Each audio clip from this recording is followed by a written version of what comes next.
మేడ్చల్ మల్కాజ్గిరి జిల్లా తూంకుంట మున్సిపల్ పరిధిలోని Leo meridian రిసార్ట్లోని ఫ్లాట్లను కొనుగోలు చేసిన యజమానులను వెంచర్లోకి రానివ్వకుండా అడ్డుకుంటున్న ఘటన 15 రోజులుగా కొనసాగుతున్నాయి.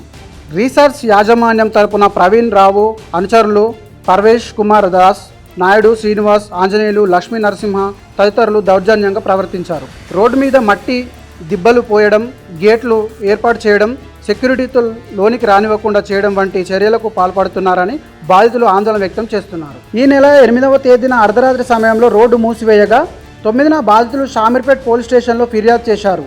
అనంతరం 11న తూంకుంట మున్సిపల్ కార్యాలయంలో, 13న టీపీఓ కార్యాలయంలో ఫిర్యాదు చేశాయి.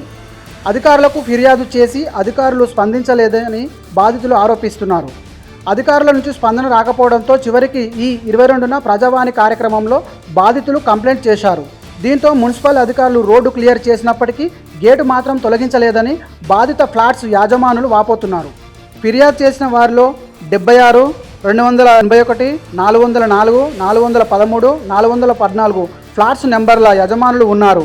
గతంలోనూ జిల్లా పంచాయతీ అధికారుల ఆదేశాల మేరకు గేటు తొలగించినప్పటికీ మళ్లీ గేట్లు ఏర్పాటు చేసి తీవ్ర ఇబ్బందులు పెడుతున్నారని బాధితులు ఆవేదన వ్యక్తం చేస్తున్నారు.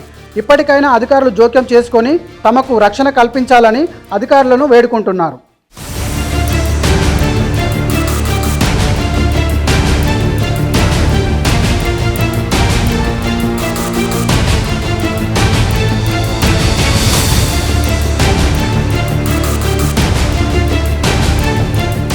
Please subscribe to the channel and download the Politicos app from the links in the description.